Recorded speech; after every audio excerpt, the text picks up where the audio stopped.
रमजान के दौरान में अगर आप मार्केटिंग करना चाहते हैं अपने स्टोर्स के लिए, ई कॉमर्स ब्रांड के लिए, तो इस वीडियो में मैं आपको कैंपेन स्ट्रक्चर बताऊंगा और कैंपेन के अंदर किन किन चीजों को कैसे इस्तेमाल करना है वो सारी चीजें बताऊंगा। पाकिस्तान में जो सबसे बड़े इवेंट्स होते हैं उनमें top of the list Ramzan और रमजान के बाद छोटी ईद का जो इवेंट है वो बहुत ज्यादा वायरल होता है और इसके लोगों में बहुत ज्यादा मकबूलियत है। इस दौरानिए में शॉपिंग सबसे ज्यादा होती है। ऐसे में जब आप मार्केटिंग करते हैं और आप अपने, अगर आप एक बिजनेस ओनर हैं और आप अपने प्रोडक्ट्स के लिए ई कॉमर्स स्टोर के लिए मार्केटिंग करते हैं तो आपने देखा होगा कि हर वो बंदा ऑफर चलाता है कि जो एक आम ई कॉमर्स स्टोर ओनर है या फिर न्यू बिगिनर है और अभी ही उसने अपना एक स्टोर शुरू किया है और इवन कि यहाँ पर वो बहुत बड़े ई कॉमर्स के अंदर या मैन्युफैक्चरिंग के अंदर जो जाइंट्स हैं जो कि अपने सेल्स के लिए कोई मार्केटिंग का प्लान नहीं करते लेकिन फिर भी वो इस सीजन में आकर मार्केटिंग करते हैं और वो आप ही के कंपटीशन में आते हैं जिसकी वजह से आपका सीपीएम बढ़ता है, जिसकी वजह से आपका कॉस्ट पर परचेज बढ़ता है और इसी की वजह से जो छोटे छोटे जो बिजनेस ओनर्स हैं उनका सीपीएम बढ़ता है, सीटीआर गिरता है और फजूल में उनका बजट चला जाता है। ऐसे में रमजान के दौरान में अगर आप मार्केटिंग करना चाहते हैं अपने स्टोर्स के लिए, ई कॉमर्स ब्रांड के लिए, तो इस वीडियो में मैं आपको कैंपेन स्ट्रक्चर बताऊंगा और कैंपेन के अंदर किन किन चीजों को कैसे इस्तेमाल करना है वो सारी चीजें बताऊंगा। आपने वीडियो कंप्लीट देखना है क्योंकि मोस्ट डिमांडिंग ये जो क्वेश्चन है ना वो ये है कि रमजान में हम अपने कैंपेन्स को कैसे स्ट्रेटेजाइज करें, रमजान में कैसे कैंपेन्स को चलाएं कि हमें कंपटीशन का भी सामना ना करना पड़े, हमारी क्रिएटिव्स के इश्यूज भी ना आए और ऑडियंस के भी इश्यूज ना आए। तो इस वीडियो को आपने कंप्लीट देखना है। इसके अंदर मैं आपको तमाम चीजों को क्लियर करने वाला हूं। अस्सलाम वालेकुम व्यूअर्स, मैं हूं सलीम रजा हैकर। आप तमाम व्यूअर्स को डिजिटल हैकर यूट्यूब चैनल के ऊपर वेलकम करता हूं। दोस्तों, रमजान का महीना है और ईद का जो इवेंट है वो बहुत बड़ा है। आप सब यकीनन या तो कोई प्रोडक्ट खरीदने के लिए ऑनलाइन सर्च कर रहे होंगे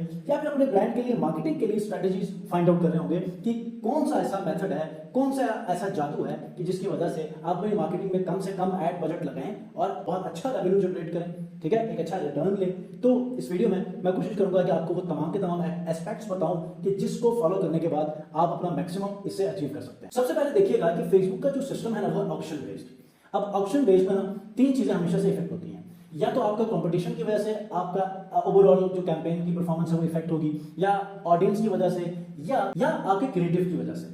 अब याद ये रखिएगा कि इन तीनों में ना जो भी प्रॉब्लम आएगी सोल्यूशन तकरीबन एक ही है और वो क्या है कि अभी रिसेंटली मैंने अपने शॉर्ट वीडियो फॉर्म में मैं आपको बताया था कि सीपीएम बढ़ने की क्या वजूहात हैं और उसको कैसे मैनेज किया जा सकता है। उसमें टॉप ऑफ द लाइन तीन ही चीजें मैंने आपको शेयर किए थे। नंबर 1 कंपटीशन, नंबर 2 आपका जो क्रिएटिव है वो मतलब एड क्वालिटी सिग्नल्स, तीसरा जो है वो आपके कंफ्यूजन इन ऑडियंसेस। ठीक है, ये तीन चीजें हैं। अब इन तीनों में ना हर एक के अलग अलग रीजंस हैं, हर एक के अलग अलग उसके सॉल्यूशंस हैं। अब इस वीडियो में ना मैं आपको कैंपेन स्ट्रक्चर बताऊंगा कि जिसमें इस महीने के अंदर वाकई होने वाले उन तमाम चीजों को आप इजीली हैंडल कर सकते हैं। याद रखिएगा, सबसे पहले अगर इस महीने में आपको कंपटीशन का हर सूरत में सामना करना होगा और दूसरा ऑडियंसेस आपकी बहुत ज्यादा ना कंफ्यूज होगी क्योंकि बहुत बड़े ब्रांड्स भी आप ही की कंपटीशन में आकर, आप ही की निश में, आप ही की कैटेगरी के अंदर आकर परफॉर्म कर रहे होंगे और इसी वजह से आप आउट रैंक होंगे। क्यों?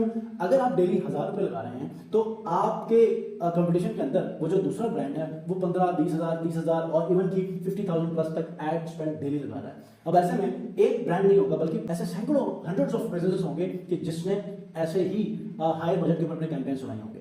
तो ऐसे में ना लास्ट में मैं कुछ ऐसे टिप्स भी दूंगा, लेकिन उससे पहले हमने इस कॉम्प्लिकेशन को कैसे मैनेज करना है ये मैं आपको बताता हूं। मैं इन तीनों को ना समराइज करके एक एक सोल्यूशन आपको देता हूं ताकि आपको समझ आ जाए। सबसे पहले आपने टारगेटिंग ना बहुत अच्छी करनी है और नैरो टारगेटिंग आपने नहीं करनी। आपने कोशिश ये करना है कि मैक्सिमम उसको ब्रॉड रखें। आप जब ब्रॉड रखेंगे ना तो फेसबुक के सिस्टम को इतना ग्राउंड मिलेगा कि वो इजीली आपके एड्स को डिस्ट्रीब्यूट करे और मैक्सिमम लोगों तक पहुंचाए। दूसरा क्या है कि आपने क्रिएटिव्स को बहुत अच्छा और रिफ्रेश्ड रखना है। क्रिएटिव्स में अच्छे हुक्स होने चाहिए। अगर आपका सीटीआर डेड जा रहा है ना, मतलब सीटीआर का क्या मतलब है कि आपका सीटीआर अगर 2.5 से गिर रहा है, मतलब 2 या 2.5 से, तो आप ये समझ रहे हैं कि आपका वो क्रिएटिव सही नहीं है। तो आपने क्या करना है कि वीकली बेसिस के ऊपर आपने क्रिएटिव का एक बल्क आपने ऐड करना है।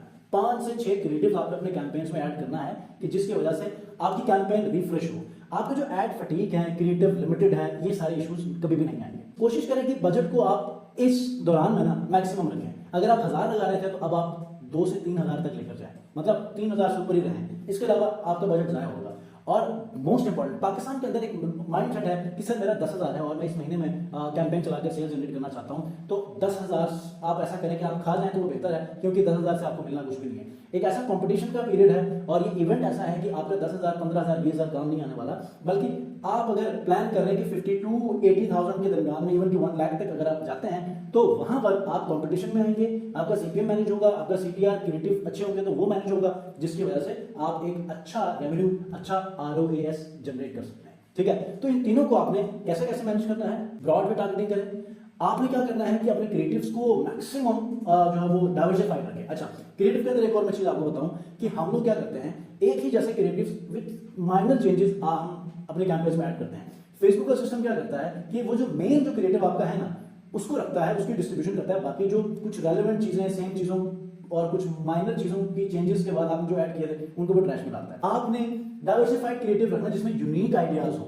फॉर एग्जांपल, लोग क्या करते हैं, एक ही वीडियो होती है, हुक चेंज कर देते हैं। अब ये चीज बहुत कम है। इनमें आपके दूसरे जो क्रिएटिव हैं, जिसमें आपने सिर्फ हुक चेंज के बाकी तमाम वीडियोस एक जैसी हैं, वो हो सकता है कि वो आपके आउट रैंक हो, वो आउटबिट हो, जिसकी वजह से वो परफॉर्म ना करे। आपने क्या करना है, अलग अलग वीडियोस के आइडियाज को आपने यूज करना है। मैंने आपको बताया मल्टी सेल फनल, एंड्रोमेडा आने से पहले ही मैंने मल्टी सेल फनल का आइडिया आपको दे दिया था और ये भी चैलेंज किया था कि अब जो मैं वन कैंपेन स्ट्रक्चर बना रहा हूं ना, वो आपको बहुत ज्यादा फायदा देने वाला है। वेरी 2 मंथ्स के बाद एंड्रोमेडा आया, तो वन कैंपेन स्ट्रक्चर ऑटोमेटिकली यहां पर आया। और मल्टी सेल फनल मतलब हम पहले क्या करते थे, अवेयरनेस, फिर रिटारगेटिंग, फिर उसके बाद दोबारा से कन्वर्जन की तरफ जाते थे।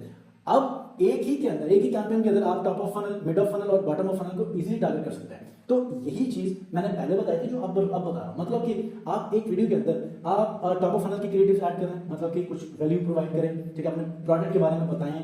और फिर उसके बाद मिड ऑफ फनल के अंदर आप कुछ अपने टेस्टिमोनियल्स का यूज करें, रिजल्ट्स, सोशल जो प्रूफ्स हैं उनको आप यूज करके टारगेट कर लें।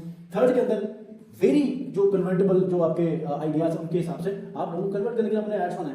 तो फेसबुक का सिस्टम क्या करेगा मल्टी सेल फनल के अंदर, ये वन कैंपेन स्ट्रक्चर में, कि क्योंकि फेसबुक को पता है कि कौन सा यूजर किस क्रिएटिव के बाद कन्वर्जन के लिए एक्सपेक्टेड है, तो वो प्रिडिक्टिव जो टारगेटिंग है ना, इसको भी बहुत अच्छे वे में मैनेज करता है। तो इस चीज को भी आपने टारगेट करना है। दूसरा ये कि बहुत सारे लोग ये कंप्लेन करते हैं कि सर जो वन कैंपेन स्ट्रक्चर है ये इतना वर्क नहीं कर रहा।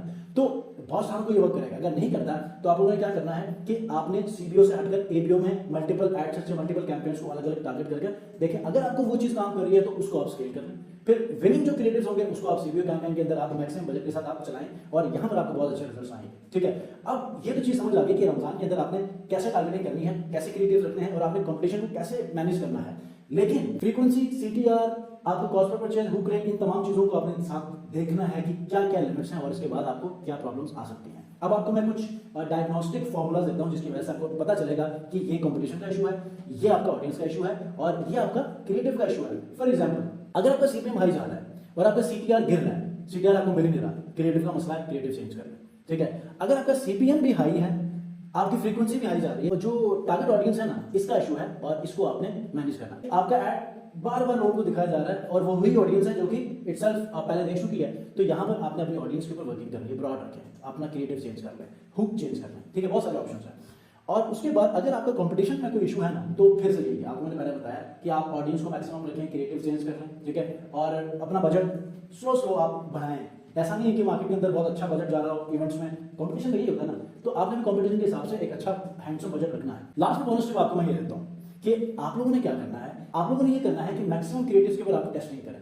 वन कैंपेन स्ट्रक्चर को लें, वन और मल्टीपल एड्स, मतलब one campaign, one ad set और मल्टीपल एड्स, उनमें से जो बेस्ट परफॉर्मिंग क्रिएटिव्स होंगे उनको आप यूज करना है। ठीक है, अब अगर इसके अंदर वन कैंपेन स्ट्रक्चर के अंदर आप मल्टीपल एड सेट्स को एबीओ कैंपेन में चलाते हैं तो आपको हर एक एड सेट को टाइम देना होगा और इसमें जो अच्छा क्रिएटिव परफॉर्म करेगा, जो ऑडियंसेस या कोई इंटरेस्ट आपने निकाला है, उसको अगर आप सीबीओ में टारगेट करेंगे तो ये आपको बहुत अच्छा प्रूफ करेगी कि इसमें आपका रवास भी बहुत अच्छा आएगा और कंपटीशन में आप मैक्सिमम सेल्स जनरेट करने के काबिल होंगे। कोई सवाल है इसके अंदर कमेंट में जरूर पूछिएगा। अगर कैंपेन के बारे में कोई भी सवाल है, कोई ऑडिट की जरूरत है, आपको हेल्प चाहिए मेरी मार्केट एजेंसी से कि हम आपके सेल्स ऐड चलाएं, तो आप मेरे इंस्टाग्राम रागालॉजिक्स या फिर आप डिजिटल हैकिंग पर टेक्स्ट कर सकते हैं और आप मीटिंग स्केड्यूल करके आप इसको डिस्कस कर सकते हैं। नेक्स्ट में मिलते हैं। चैनल को सब्सक्राइब नहीं किया, सब्सक्राइब कीजिएगा और इस वीडियो को आपने लाइक करना है अगर आपने कुछ इससे सीखा है। नेक्स्ट में मिलते हैं, अपना बहुत ख्याल रखिए। अल्लाह हाफिज़।